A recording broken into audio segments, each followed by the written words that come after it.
దేవుని నామానికి మహిమ కలుగునుగాక. బిడ్డలందరికీ నా హృదయపూర్వక వందనాలు చెల్లించుకుంటున్నాను. మరి 2025 సంవత్సరము అక్టోబర్ నెల 8వ తారీఖు నాడు మరి కొంత వీడియో చేసినాను. ఏ విషయంలో వీడియో చేశానంటే భర్తల గురించి వీడియోలు చేసినాను. మరి అది కూడా మీరు చూడవచ్చు. దేవుని నామానికి మహిమ కలుగునుగాక. నేను ఈ వీడియోలు ఎందుకు చేస్తున్నానంటే మీరే అర్థం చేసుకోవాలి. మీ మీద పగ కాదు, నేనేమో గొప్ప దాన్ని కాదు, నేనేం తెలియదగ్గల దాన్ని కాను. కానీ మనమందరము ఒకే శరీరం కలిగి ఉన్నాము, మనమందరం ఒకే దేవుని పిల్లలము. మనందరికీ సృష్టికర్త ఒకటే, అదే యేసుక్రీస్తు ప్రభు అన్నమాట.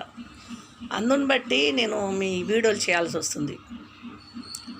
ఏంటి ఆదికాండంలో 1వ అధ్యాయము 26వ వచనంలో ఉంటుందండి.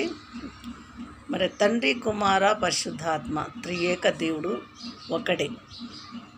ఆ ఒక్కడైన దేవుడు సృష్టినంతా 5 రోజులు చేశాడు. మీరు బైబిల్ చదువుకుంటే మీకు తెలుస్తుంది. ఎందుకంటే యేసు ప్రభు నమ్ముకున్న వాళ్ళే చదువుతారు. ఈ అన్యజనులు చదవరు కాబట్టి వాళ్ళకు తెలియాలని నేను ఇలా చెప్తున్నాను. కాబట్టి నేనేమంటున్నానంటే దేవుని నామానికి మహిమ కలుగునుగాక. ఆయన సృష్టి 6వ రోజు చేసి 5 రోజులు చేసి 6వ రోజు ఏమనుకున్నాడంటే, ఈ సృష్టినంతా చేసినాను, మరి నేను పరలోకంలో ఉంటాను కదా, మరి ఇక్కడ ఎవరు ఉంటారని అనుకొని దేవుడు అప్పుడు ఆయన ఆలోచించి ఆయన జ్ఞానంతో మన స్వరూపమందు మన పోలిక చొప్పున నరులను చేద్దామని అనుకున్నారట. ఎవరు? దేవుడు. ఒక్కడే దేవుడు, కానీ త్రియేక దేవుడు. తండ్రి, కుమార, పరిశుద్ధాత్మ దేవుడు. ఈ త్రియేక దేవుడు ఒక్కడే ఉండి నరులను చేద్దాం అనుకున్నారట. దేవునికి మహిమ కలుగుగాక. హల్లెలూయా. మరి సృష్టిని చేశాడండి, అంత చేసిండు. నరులను చేద్దామని ఎందుకు అనుకున్నారు? అది కూడా ఎవరి రూపము? ఆయన రూపం. మన స్వరూపమందు మన పోలిక చొప్పున అన్నాడు. దేవునికి మహిమ కలుగుగాక. అలాగా మట్టితో మనిషిని చేసిండండి. ఆయన స్వరూపంలో ఆయన సొంతం చేతులతో చేసిండు. కావాలైతే నేను అంత చెప్పలేను, సమయం చాలదు. కాబట్టి మీరు అన్యజనులు అయితే ఒక బైబిల్ తెచ్చుకోండి, ఏం పాపం ఉండదు. బైబిల్ చదువుకొని మనం ఎవరు, అసలు మనం ఎక్కడి నుంచి వచ్చాము, చచ్చిపోతే ఎక్కడికి పోతున్నాం అన్నది అందులో ఉంటుంది. కనీసం ఈ రాష్ట్రమైనా చదువుకోవటానికి బైబిల్ తెచ్చుకోండి. బైబిల్ చదవండి. మీరు బైబిల్ చదివినంత మాత్రాన మీరు క్రైస్తవులు అయిపోరు, మీరు చదవనంత మాత్రాన క్రైస్తవులు కాకపోరు. దేవుని మహిమ. మీరు నమ్మినా దేవుని బిడ్డలే, మీరు నమ్మకపోయినా దేవుడి బిడ్డలే. మీకు నాకు ఒక్కడే తండ్రి. ఆమేన్. అది నాకు తెలుసు. దేవుడు నాకు ఇచ్చిన కృప. కాబట్టి ఈ శరీరాన్ని చేసి నాసిక రంధ్రంలో జీవవాయువు ఊదిండంట. జీవవాయువు అంటే ఆయన ప్రాణం ఊదిండు, దేవుని ప్రాణం. మన అందరిలో ఉన్నది దేవుని ప్రాణం అండి. కాబట్టి ఈ ప్రాణం దాల్చుకున్న మనం మనిషి అయినాం. కాబట్టి ఈ స్త్రీని గాను పురుషుని గాడి చేశాడు. కాబట్టి మరి స్త్రీలకు ఈరోజు నేను స్త్రీలకు చెప్పదలుచుకున్నది ఏంటంటే, నిన్నటి దినము పురుషులకు చెప్పినాను, అది నిన్నటిపై. ఇప్పుడు స్త్రీలకు నేనేం చెప్తున్నానంటే, ఏ వయసులో ఎలాగుండాలో ఉండటం నేర్చుకోండి. ఆడోళ్ళు చిన్నపిల్లలు ఉన్నప్పుడు ఎలా నేర్చుకోవాలి, మరి 12 సంవత్సరాలకు ఎలా ఉండాలి, పెళ్ళైనాక ఎలాగ ఉండాలి, మళ్ళీ ముసలోళ్ళు అయినాక ఎలాగ ఉండాలి, మన వస్త్రధారణ ఎలాగుండాలి, మనం ఇంట్లో తల్లిగారి ఇంటికాడ ఉన్నప్పుడు ఎట్లున్నాం, మరి అత్తగారి ఇంటికాడ వచ్చినప్పుడు ఎలాగున్నాం, అవన్నీ నేర్చుకోవాలన్నమాట. ఇవన్నీ జ్ఞానం కావాలి. ఇలాగ స్టెప్ బై స్టెప్ మెట్లు ఎట్లా ఎక్కుతుంటే మన కుటుంబం అట్లా ఉంటుందని. హల్లెలూయా. మనకి ఏ ప్రాబ్లం వచ్చినా అది ప్రాబ్లం అనిపించదన్నమాట. దేవుని నామానికి మహిమ కలుగుగాక. ఏ విషయంలో అంటే వస్త్రహీనలో వస్త్రం ఎలా ధరించుకోవాలి, భర్త వచ్చినప్పుడు ఎట్లా ఉండాలి, భర్తతో ఎలా ఉండాలి, భర్త తాలూకు అత్తమామలతో ఎలాగ ఉండాలి, భర్త తాలూకు అన్నదమ్ములతో ఎలాగ ఉండాలి, మరి మన అన్నదమ్ములతో ఎలాగుండాలి, మన తల్లిదండ్రులు ఎలాగున్నా, అలా అన్నీ మనకి బైబిల్ జ్ఞానం నేర్పిస్తుంది. కాబట్టి నేను అనేది ఏంటంటే, వయసుకు సంబంధించిన డ్రెస్సులు వేయండి. ముసలోళ్ళు అయినాక ముసలోళ్ళకనే చీరలు కడతాం. అదే కోడల ముందల, మరి అల్లుళ్ళ ముందల పనికి రాని వస్త్రాలు వేసుకుంటే బాగుండదండి. చూస్తాను కూడా బాగుండదు కదా. అత్త అంటే అత్త లెక్కన ఉండాలి. అత్తను చూసి అల్లుని భార్య లెక్క ఊహించుకోవద్దు. అలా ఉన్నారండి, నేను చూసిన. దేవుని నామానికి మహిమ కలుగుగాక.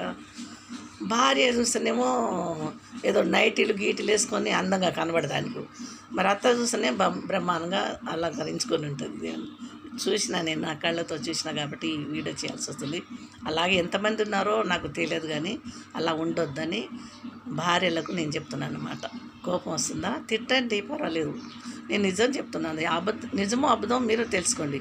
భర్త కాడ ఉదయం పోతాడు డ్యూటీకి, పనికి పోతాడు, సాయంత్రం వచ్చినప్పుడు ఆయన కష్టపడి ఎందుకు కష్టపడుతున్నాడండి? నీకోసం, మన పిల్లల కోసమే కదా. ఆయన రానే కొంచెం నీళ్ళు ఇచ్చి ఆయనను మంచిగా, ఆయన వచ్చే ముందు తయారై మంచిగా చక్కగా మంచిగా వస్త్రధారణ కట్టుకొని ఉంటే ఎట్లా ఉంటుందండి ఆ భర్తకు? రాగానే నిన్ను చూడగానే ఆయన బాధలని మర్చిపోతాడు. హల్లెలూయా, అవునా కాదా? అలా ఉండాలని కోరుకుంటున్నాను. ఈ పనికి రాని నైట్ వేసుకోండి, అది నైటీ అంటే నైట్ వేసుకోవాలి. అందులోనే ఉంది కదండి పేరు, నైటీలు అంటే నైట్ వేసుకునే టీలు అన్నమాట అవి. ఉదయాన్నే చీర కట్టుకోవచ్చు, మంచిగా జడేసుకోవచ్చు, శుభ్రం చేస్తామండి. అందరి ఇళ్ళల్లో ఉండే పనే, ఎవరి ఇళ్ళలో లేదండి పని? అందరి ఇళ్ళలో అదే వండుకోవటం ఉత్తుకోవటమే కదా. కానీ దానికి ఒక పద్ధతి ఉందండి, దానికి ఒక టైం ఉంది, దేవుడు పెట్టిన నియమం ఉంది. ఆ రకంగా ఉంటే కుటుంబాలు ఎందుకు విడాకులు అవుతాయి? పిల్లలు ఎందుకు తాగుబోతులు అవుతారు? ఆడపిల్లలు చదువుటానికి పోయి వేరే వాళ్ళకి ఎందుకు ప్రేమిస్తారు చెప్పండి? వేరే వాళ్ళకి ప్రేమించి ఏం చేస్తారు వాళ్ళు? తల్లిదండ్రులకు తెలియకుండానే పారిపోతుండ్రు, అవునా కాదా? ఇలా ఇవన్నీ దరిద్రం ఏందంటే దరిద్రం కదా. అలా ఉండొద్దండి. భార్యలైన మనము, భార్యలైన మీరు, మరి భర్తకు భార్యగాను, అత్తమామలకు కోడలుగాను, పిల్లలకు తల్లిగాను, మర్దులకు బావులకు మర్దలుగాను, వదిన కానీ ఉండాలని కోరుకుంటూ, మరి ఏ వయసులో ఏ బట్ట కట్టాలో ఆ బట్టలు కట్టుకోవాలని కోరుకుంటూ, మరి ఎవరైనా ఇష్టమైతే, భర్తకి ఇష్టమైతే కట్టుకోండి, కానీ భర్తలు వచ్చినప్పుడు కొంచెం భర్తలతో మంచిగా ఉండాలని వీడియో చేస్తున్నాను.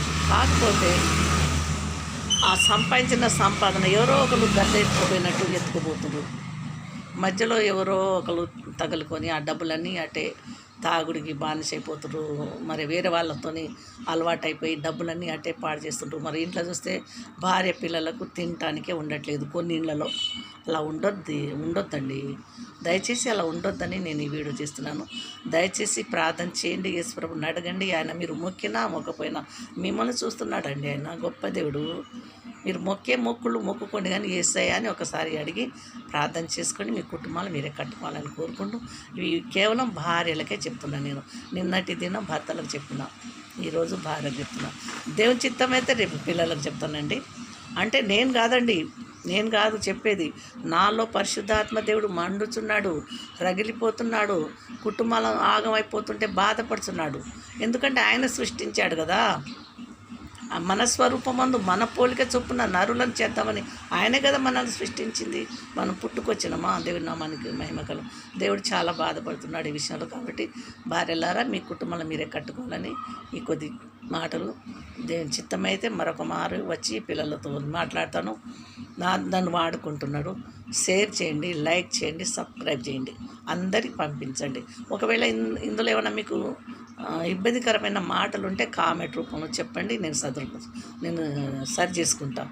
మరి నా కొరకు ప్రార్థన చేయండి. దేవుని నామానికి మహిమ కలుగుగాక. నేను ఎప్పుడు నవ్వుతూనే ఉంటాను. ఆ దేవుడిచ్చిన కృప అది నిజం. నాకెంతో ఆనందం. నాకేం లేదు, సొంత ఇల్లు లేదు, డబ్బులు అసలే లేవు. దేవునికి మహిమ కలుగుగాక. కానీ ఆనందం. నాకు గొప్ప వరం ఏంటంటే ఆనందము నవ్వటం. ఎవరైనా ముఖం మార్చుకుంటే ఎమ్మటే చెప్పేస్తా, ఏం పోయింది, భూలోకాన్నంత నువ్వు జాతున్నావా ఏందని తిడతా నేను. దేవునికి మహిమ కలుగుగాక. ఈ కొద్ది మాటలు దేవుడు తీర్చుగాక. ఆమెను ఉంటానండి.